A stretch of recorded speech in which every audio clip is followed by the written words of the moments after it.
بھارت نے واقعی ہماری شہرک پہ اس وقت حملہ کیا ہوا ہے. یہ چند دنیا کے مستحکم وسائل کے مشترکہ ایک معاہدوں کا ایک کڑی ہے. جیسے دریائے نیل ہے, دجلہ ہے, ابنائے ہرمز پہ آپ کو پتہ ہے مختلف ممالک کے انحصار ہیں. اب تو دنیا کو لگ رہا ہے سنتاس اگر ختم ہو سکتا ہے تو دنیا میں جتنی جنگیں پانی پر شروع ہونی ہیں وہ ہوں گی. یہ دو جوہری طاقتوں کے زندگی کے مسائل کا اور غلط مسائل میں چھوٹے ملکوں جو اس وقت ہم ہیں, خوراک کی سب سے بڑی قلت, عدم استحکام, لوگوں کو بے گھر کرنا, یقین کریں یہ اتنا خطرناک معاملہ ہے کہ اس وقت ہمیں ابھی تک اس کا اندازہ نہیں ہو رہا. اور بھارت کے ساتھ لوگ اسی طرح کھڑے ہیں, ممالک جس طرح اسرائیل کے ساتھ کھڑے ہیں جو غزہ میں جو مرضی کر لیں. تو یہ حالات ہمارے لیے بڑے خطرناک ہوتے جا رہے ہیں. یہ جو پانی انہوں نے بند کیا, اور آج دیکھیں بغلیار کے جو 2 ڈیم انہوں نے کھولے بغیر جنگ لڑے, اتنا بڑا معاملہ انہوں نے کر دیا کہ 4 دن سے لے کر 3 مہینے تک پاکستان کے پاس وہ تمام خدشات جس میں زمینیں بنجر ہونے سے لے کر یہ آپ کے گھروں کے نلکوں میں پانی بند ہونے کا معاملہ ہے. یہ یقین کریں کوئی بیانات نہیں ہے, یہ ریسرچ سے میں بات کر رہا ہوں.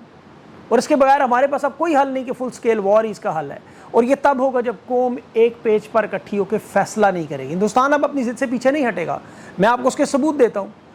دیکھیں جس طرح روس یوکرین کا معاملہ زمین کا معاملہ, علاقے کا معاملہ, یہ سرحدوں کی نظریات کا معاملہ نہیں تھا. یہاں اب پاکستان ہندوستان کا معاملہ, یہ پہلگام صرف ایک بنیاد نہیں ہے, یہ 2016 سے کام ہو رہا ہے. کشمیر میں جو آرٹیکل 370 لگا تھا وہ کوئی ایک رات میں نہیں لگا. یہ جو جنگ آپ کو نظر آ رہی ہے یہ صرف 13 دن کا مسئلہ نہیں ہے, یہ ایک مسلسل تیاری کا معاملہ تھا.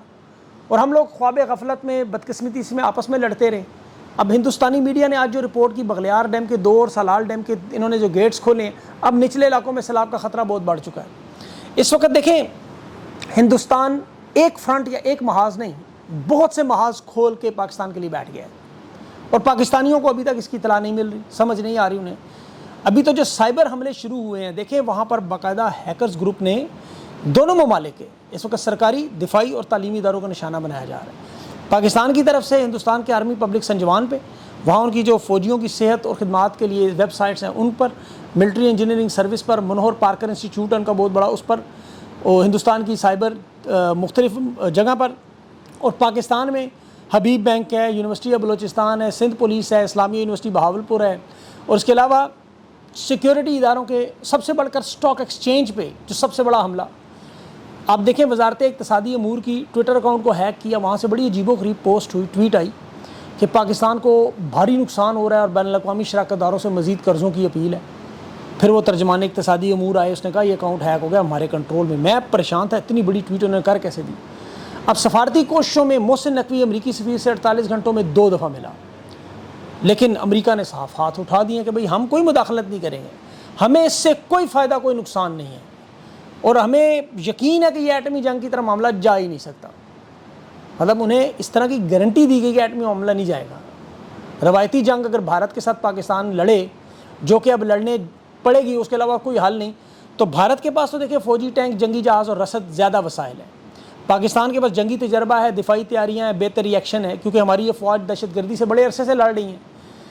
دونوں ممالک جو ہیں وہ زیادہ سے زیادہ اس جنگ کو 2 سے 3 ہفتے نہیں چلا سکتے. معیشت پر بوجھ ہے, اسلحہ, ایندھن ہے, خوراک کی قلت ہے, بین الاقوامی دباؤ بھی پھر آئے گا. اس کے بعد 2 یا 3 ہفتوں کی جنگ, اس کے بعد یا تو بند ہو جائے گی یا پھر اس کی شدت خدا نخواستہ ایٹمی حملے کی طرف, اور شدید اقتصادی معاملات خراب. اب نقصان کس کو زیادہ دیکھیں, بھارت ایک بڑی معیشت ہے, ان کی ظاہر ہے معاشی ترقی کو شدید دھچکا لگے گا. ان کی سرمایہ کاری ہے, آئی ٹی سیکٹر ہے, سیاحت ہے, عالمی برآمدات ہیں, پھر ان کے سیکورٹی اخراجات میں بھی اضافہ ہوگا, اندرونی تناؤ وہاں پہ بھی بڑھے گا. پاکستان کی چونکہ معیشت بہت کمزور ہے, مہنگائی, ذخائر میں, خوراک میں, بجلی کی قلت میں, مالی دباؤ میں, اور ایک عام آدمی سے لے کر پورے پاکستان میں ایک مزید خطرناک اس کا رد عمل ہوگا. ایٹمی جنگ کا خطرہ تو ہے نہیں, کیونکہ دنیا ظاہر ہے سخت عالمی رد عمل دے سکتی ہے, پابندیاں ہیں, تنہائی ہے, کسی کے حق میں نہیں ہے, ماحولیاتی تبدیلیاں بھی ہیں. اب پاک بھارت آپ کو پتہ ہے چین کے خلاف بھی اتحاد اسے سمجھتے ہیں, اور وہ سمجھتے ہیں اس خطے میں جو غیر مستحکم ہو گیا تو افغانستان کا معاملہ بھی شروع ہو جائے گا. ویسے تو دنیا اس وقت آپ کو پتہ ہے یوکرین, غزہ اور تائیوان کے تنازعات میں الجھی ہوئی ہے, ایٹمی حملہ برداشت نہیں کر سکتے. لیکن یہ 2-3 ہفتے کمر توڑ ہفتے ہیں. آپ فرق دیکھیں دونوں ملک کی معاشی پوزیشن کا, آپ کو اندازہ ہو جائے گا.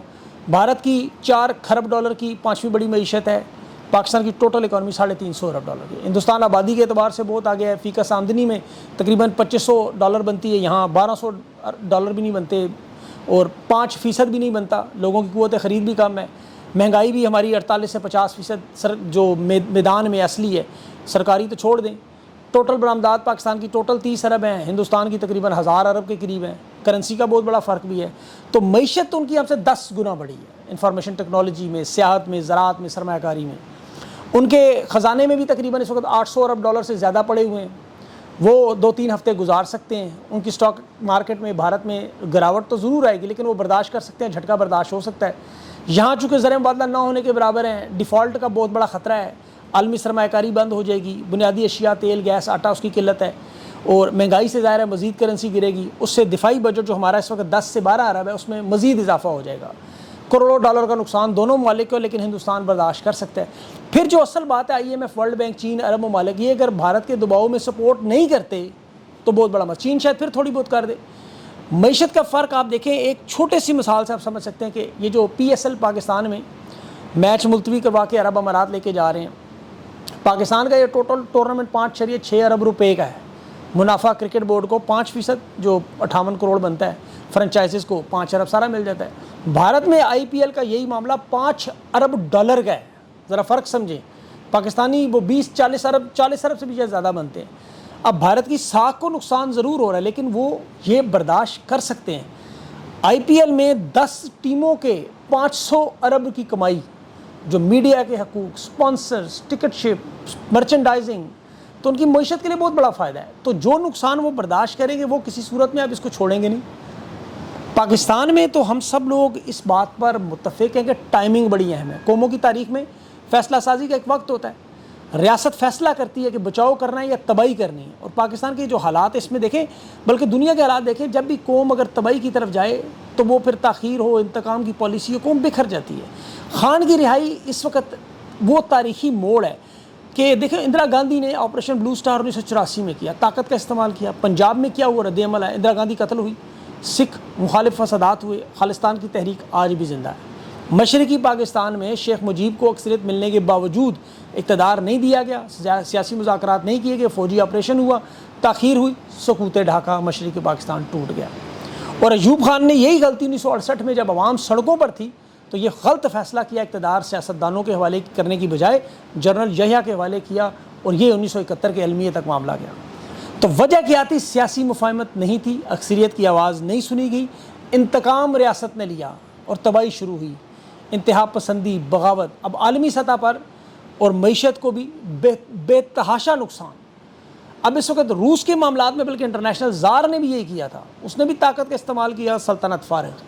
تو جن ممالک میں خانہ جنگی کے حالات بن جائیں وہاں پر ٹائمنگ، اس وقت پاکستان کے حالات میں 2 طاقتور لوگ ہیں، ایک عمران خان جس کے پاس پورے پاکستان کی، چاروں صوبوں گلگت بلتستان کی عوامی طاقت ہے، دوسرے آرمی چیف جن کے پاس پورے پاکستان میں 7 لاکھ کی فوج۔